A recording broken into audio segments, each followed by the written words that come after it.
መብዛሕትኡ ሰብ ልቢ ዘይብለሉን ሓቂ ዘይመስሎን ሰባት ወለዶም ኣብ ዘኽብሩሉ ሰዓት ዝበለጸ ከም ዝረኽቡ እዩ። ሰላም ዝኸበርኩም ተኸታተልቲ ሎማዓንቲ ድማ ሓንቲ ፊልሚ ሒዝናልኩም መፂና ኣለና። ሓድሽቲ ዝኾንኩም ሰብስክራይብ፣ ነባራት ዝኾንኩም ድማ ቪድዮና ላይክ ብምግባር ጀምርዎ። ኣብ ሓንቲ ንእስ ዝበለት ገጠር ዝነብር ፒተር ዝተባሃለ ሰብ ካብ ድኻ ማሕበረሰብ ዝተወለደ እንትኾን ኣቦኡ ፓስተር ብምዃኑ ዝነብሩሉ ገዛ እውን ብሓገዝ ዝተበርከተሎም እዩ ነይሩ። ፒተር ድኽነት ብጣዕሚ ዘማረሮን ካብ ድኽነት ንምልቓቕ ዝኾነ ዓይነት መንገዲ ንምኻድ ዝተላለወን ዓይነት ሰብ እዩ። ብትምህርቱ ንፉዕ ካብ ምዃኑ ዝተልዓለ ዓሚቕ ናይ ኢንጂነሪንግ ፍልጠት ነይርዎ። ካብ ዕለታት ሓደ መዓልቲ እውን ኣብ ከተማ ዝርከብ ሓደ ዓብይ ዩኒቨርሲቲ ንፒተር ናይ ስኮላርሺፕ ዕድል ከም ዘዳለወ ደብዳቤ ይጽሕፈሉ። ፒተር ሕልሙ ከም ዝሳኻዕ ተስፋ ገይሩ ልዕሊ ዓቐን ይሕጎስ። ናብ ገጠር እናተመላለሰ ክመሃር ስለ ዘይኽእል እውን ኸይዱ ንምምሃር ሓሲቡ ጉዕዞኡ ክጠቓልል ይጅመር። ኣቦ ፒተር ንፒተር ሓደ ሰዓት እናሃቦ ናብ ከተማ ምስ ኸደ ኣብኡ ካብ ዝረኽቦም ሃፋትም ሕማቕ ነገር ንከይመሃር ንክጥንቀቕን ኣብ ዓለም ሃፍታም ምዃን ዘይኾነስ ስሱዕን ኣጭበርባርን ሃፍታም ምዃን ዝኸፍአ ምዃኑን ከረድኦ ይፍትን። ፒተር ግና ሓሳቡ ካብቲ ዝጽየፎ ድኽነት ምልቓቕ ጥራሕ ስለ ዝነበረን እሱ ዝደልዮ ዝኾነ ይኹን ሃፍታም ምዃን ጥራሕ ብምዃኑን ናይ ኣቦኡ ምኽሪ ከይተቐበለ ይተርፍ። ብዝኹነታቱ ዝሓረቐ ኣቦኡ ብጽፍዒት ድሕሪ መውቕዑ ገዛለኒ ኢልኻ ከይትመጽእ ኢሉ የባረሮ።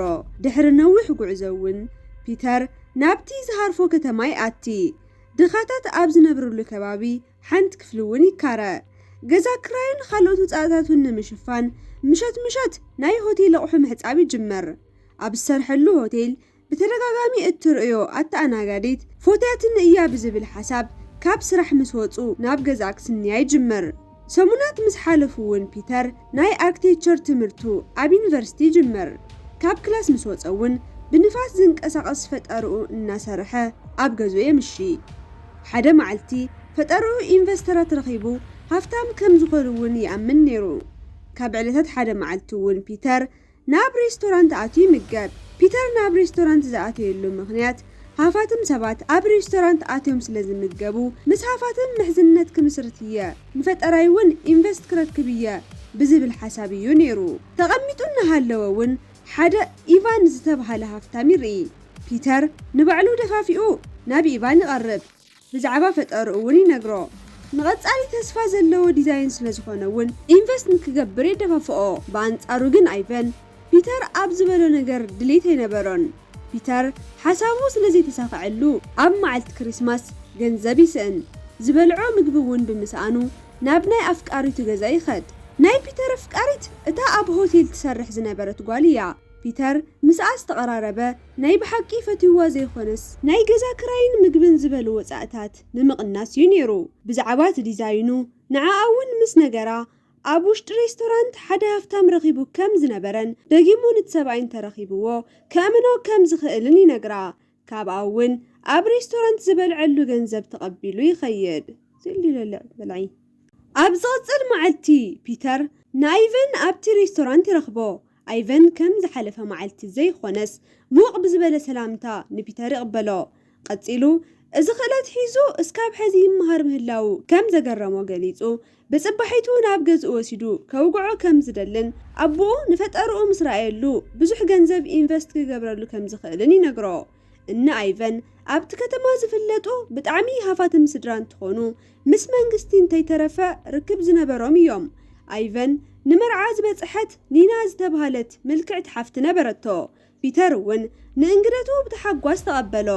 ቀፂሉ እውን ፒተር ንእንግድነት ዝተዓደሞ ገዛ ብጣዕሚ ዝተኸበረን ደሃፋትምን ምዃኑ ስለ ዝተረድኦ ንቶም ሰብ ገዛ ዝምጥን ሱፍ ክገዝእ ከም ዘለዎ ይውስን።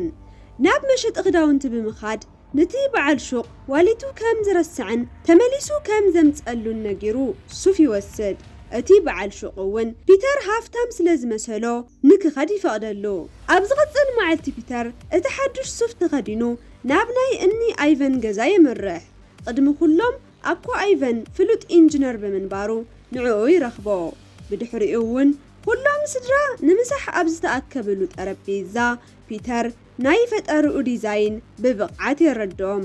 ብናይ ፒተር ኣገላልጻ ዝተማረኸ ኣቦ ኒና እውን ኢንቨስት ንምግባር ይስማዕማዕ። ግና እቲ ስራሕ ግዙፍ ብምንባሩ ካብ ማሕበር ኢንጂነራት መራሒ ካብ ዝኾነ ፕሮፌሰር ግሬፍ ፍቓድ ክረኽቡ ኣለዎም። ስለዚ ድማ ቅድሚ እቲ ስራሕ ምጅማሩ ናቶም ፍቓድ ስለ ዘድሊ ንዓና ከም ዘረዳእኻና ጌርካ ንዖም ኣረድአዮም። ብድሕሪኡ መንግስቲ ናቶም ፍቓድ ርዩ እቲ ስራሕ ንክንሰርሖ ክፈቕደልና እዩ። ምስምምዖም ድማ ብማሕተም ክገልጽልካ እዮም ይብልዎ። ፒተር እውን ብጽባሒቱ ናብ ፕሮፌሰር ግሬፍ ቢሮ ይምርሕ። ግሬፍ ብናይ ፒተር ፈጠራን ኣረዳድኣ ብቕዓትን ተገሪሞም ከምኡ ዝበለ በዓል ብሩህ ኣእምሮ መንእሰይ ወሳኒ ከም ዝኾነ ገሊጾም ብሓሳቡ ይስማዕምዑ።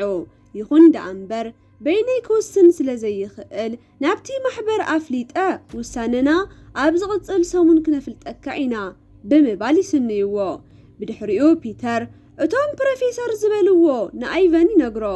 ኣይቨን እውን ሓጎሶም ንክኽብሩ ናብ ሓደ ሆቴል ንክጋብዞ ይወስዶ። ከም ኣጋጣሚ ድማ እቲ ዝኸድሉ ሆቴል ፒተር ኣቑሑ ይሓጽበሉ ናብ ዝነበረ ሆቴል እዩ።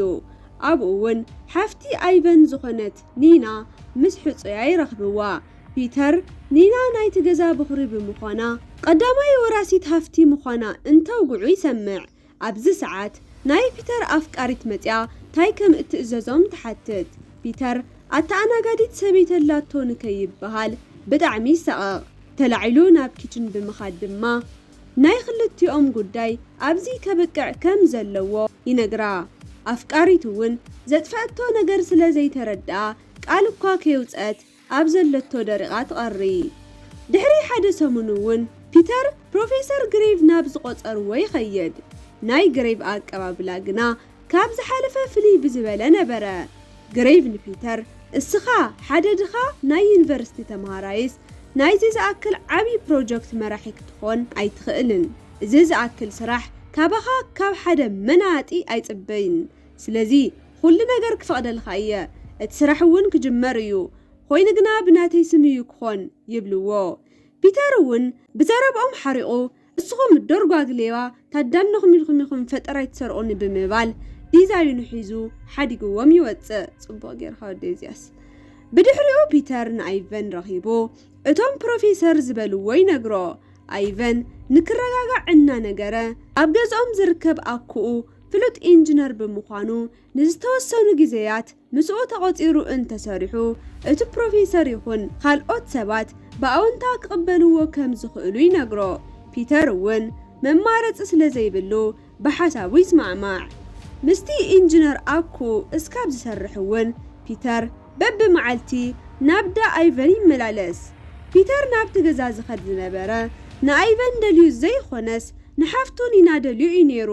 ኒና ምስ ሕፅያ ዘለዋ ርክብ ብዙሕ ከም ዘይኾነ ዘስተውዐለ ፒተር ንሕፅያ ገዲፋ ንዕኡን ክተፍቅሮ ይጅንጅና። ፒተር ንኒና ዝቐረባ ብሓቂ ፈትይዋ ዘይኾነስ ምናልባት ምስቲ ኢንጂነር ኣኮኦም ንምስራሕ እንተዘይተሳኺዕሉ ኒና ወራሲት ሙሉእ ሃፍቲ ብምዃና ብኣገጽ ሃፍታም ንምዃን ስለ ዝሓሰበ እዩ። ወይ ፒተር ግን ላፍት ለለካ ረአያ። ድሕሪ ዝተወሰነ ግዜ እውን ጅንጀንኡ ተሳኺዕሉ ኒና ብናይ ፒተር ፍቕሪ ትወድቕ። ሓደ መዓልቲ እውን ፒተር ካብ ልቡ ከም ዘፍቅራ ይነግራ። ኒና እውን ሓቢኣቶ እምበር ንሳ እውን ልዕሊ ዓቐን ከም እትፈትዎ ትገልጸሉ። ናይ ፍቕሪ ሕቶ እውን ትቕበሎ። ኣዋርሕ ሓሊፎም ፒተር ምስቲ ኣኮኦም ኢንጂነር ተቆፂሩ ስርሑ ይጅመር። ፒተር ኣብ ስራሕ እናሃለወ ኒና በብመዓልቱ ደብዳቤ ትጽሕፈሉ ነበረት። ኒና ወይ ድኸሚል ክንበይ። ፒተር ግና ንዓኣ ምንም ስምዒት ስለ ዘይነበሮ ዋላ ሓደ ደብዳቤ ኣይጽሓፈላን። ፒተር ስልጣንኡ ወዲኡ ድሕሪ ውሱን ግዜያት ናብ ኒና ምስ ተመለሰ ኣብ ቅድሚ ብዙሓት ሃፋትም ንኒና ቀለበት ይኣስረላ። ኣብዚ ሰዓት እውን ኣቦ ኒና ካብ ዝተቐመጠሉ ተሲኡ ንሃፋት ምዕርክቱ እዚ ዝገርም መንእሰይ ፍሉይ ዝኾነ ናይ ፈጠራ ስራሕ ኣለዎ።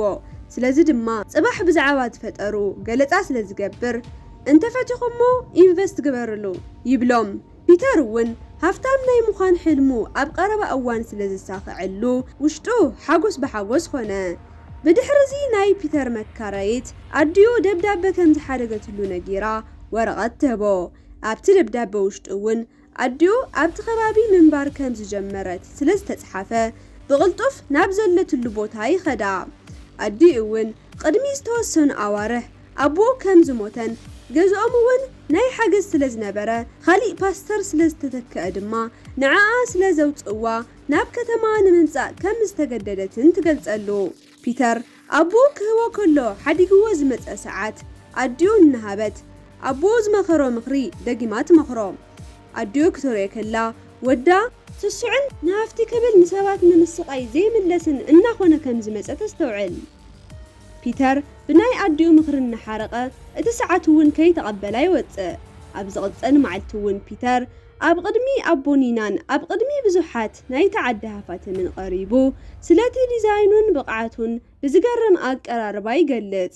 እቶም ሃፋትም ብምልኦም ብሓሳቡ ተስማሚዖም ብዙሕ ኢንቨስት ከም ዝገብሩ ይውስኑ።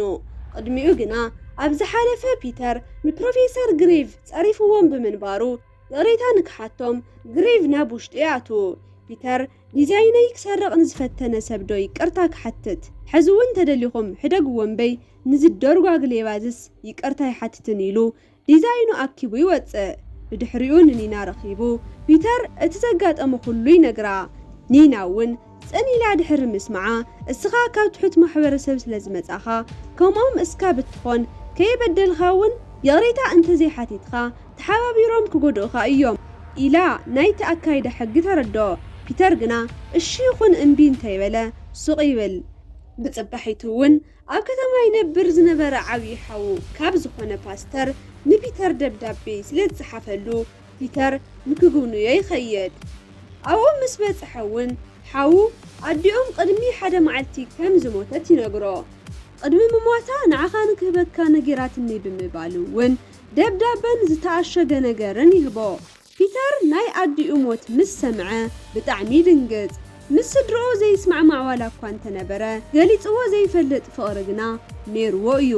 ሓዊ እውን ጽባሕ ናይ ኣዲኦም ኣስክሬን ናብ ዓዶም ስለ ዝውሰድ ግዜ እንተሃልይዎን ፍቓደኛ እንተኾይኑን ብኽብሪ ንክቐብሮ ይሓቶ። ፒተር ክድቀስ እንትብል ሓዊ ብዛዕባ ዝበሎ ነገር ክሓስብ የምሺ። ፒተር ናብ ከተማ ካብ ዝኣቱ ጀሚሩ ናብ ሃፍቲ ዝወስዶ መንገዲ ብዘይምስልቻው ተጓዒዙ እዩ። ድሕሪ ሞት ኣዲኡ ግና ንፈለማ እዋን ሕዚ ዝቆመሉ ኩነታት ጌጋ ከም ዝኾነ ምሕሳብ ይጅምር።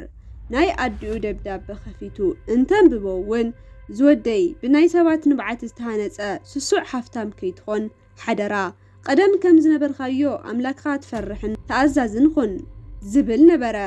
ፒተር እቲ ደብዳቤ እንተንብቦ ብጸፊዒ ዝተወቅዐ መሲሉ ተሰምዖ። ለካ ከይተፈለጦ እቲ ስሱዕ ጨካን ኮይኑ እዩ።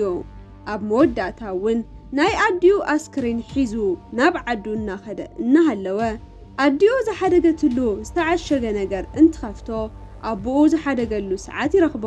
ኣብ ዓዶም ምስ በጽሐ እውን ነዲኡ ይቐብር። ድሕሪ እቲ ቀብሪ ናብ ናይ ቀደም ገዝኦም ይምርሕ።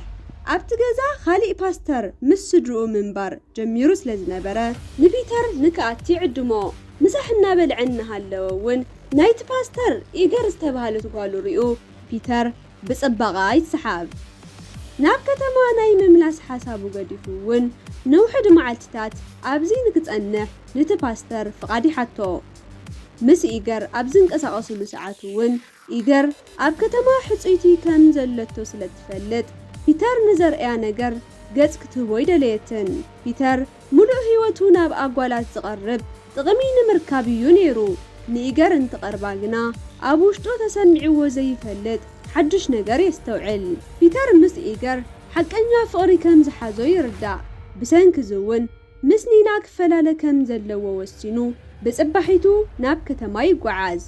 ንኒና ረኺቡ እውን ድሕሪ ሕዚ ምስኣ ክቕጽል ከም ዘይኽእልን ቀደም እውን ዝቐረባ ንጥቕሙ ኢሉ ከም ዝነበረን ይነግራ።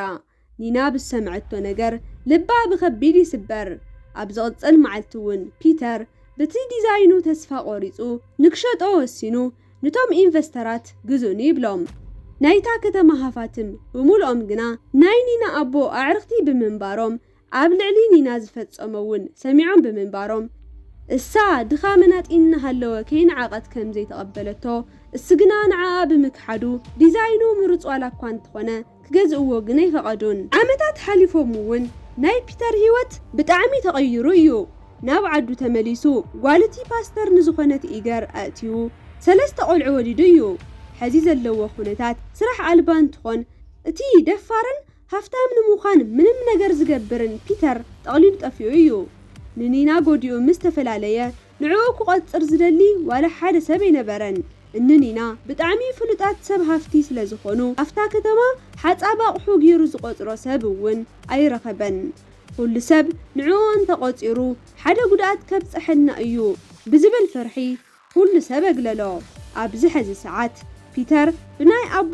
ኢገር ናይ ፓስተርነት ደሞዝ እዩ ዝመሓደር ሓደ መዓልቲ ፒተር ኣብ ህይወቱ ምርር ኢልዎ ንሰበይቱ ይነግራ ቀደም ምንም ነገር ክገብር ዝኽእል ደፋርን ቆራፅን ሰብ እየ ነይረ ሕዝግና ዕለታዊ ምግበይ እኳ ካብ ቦኽየ ጽበ ብምባል ተስፋ ከም ዝቆረፀ የርያ ቀፂሉ እውን ካባይ ብዝሓሸ ንዓኸ ፀቢቑ ዘንብረክ ሰብ እንተረኺብኺ ሓደራ ንድሕሪት ከይትብሊ ይብላ ሰበይቱ ኢገር እዚ ሰሚዓ ኩሉ ክሓልፍ እዩ ኢላ ሓቂፋ ተጽናንዖ ኣብ ዝቐፀል መዓልቲ ናይ ወዶም በርዝደይ ስለ ዝነበረ ናይ ኢገር ናይ ቁልዕነት መታዓቢቲ ናብ ገዞም ይመጽእ ፒተር እውን ናይ ኢገር መታዓቢቲ ንኢገር ዝረአየሉ መንገዲ ርኡ ከም ዝፈትዋ ይርዳእ እቲ ወዲ ካብ ፒተር ብዝሓሸ ጽቡቕ ገዛን ስራሕን ስለ ዘለዎ ክወስዳን ተፈተነውን ኣብ ማእኸል ከም ዘይኣቲ ፒተር ንባዕሉ ቃል ይኣቲ ኣብ መወዳእታ እውን ልቡ ኣጠንኪሩ ሰበይቱን ደቁን ንትወዲ ሓዲጉሉ ይወፅእ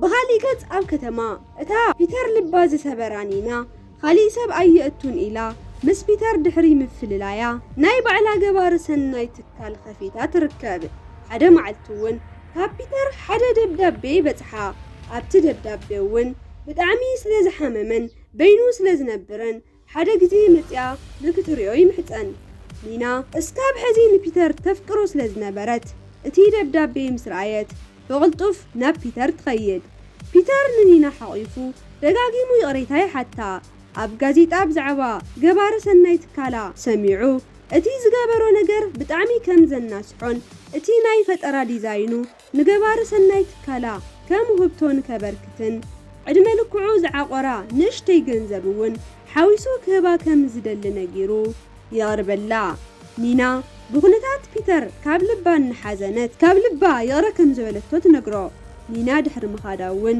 ፒተር ናብ ሓደ ዓቐብ ወፂኡ ኣብ ህይወቱ ብዛዕባ ዝፈጸሞም ነስሓታት ይሓስብ ካብ ዝሰርሖም ኩሎም ጌጋታት እውን ነዲኡን ነብኡን ዘይምስምዑ ከም ሓዊ ይበልዖ ንባዕሉ እውን ካብቲ ዓቐብ ኣጽዲፉ ክቐትል እናሓሰበ እናሃለወ እቲ ታሪክ ኣብዚ የብቅዕ ዝኸበርኩም ተኸታተልቲ መርገምያ ወላድስ ኣይቀትልን ግን ይዕነኒ ወለድኩም ስምዑ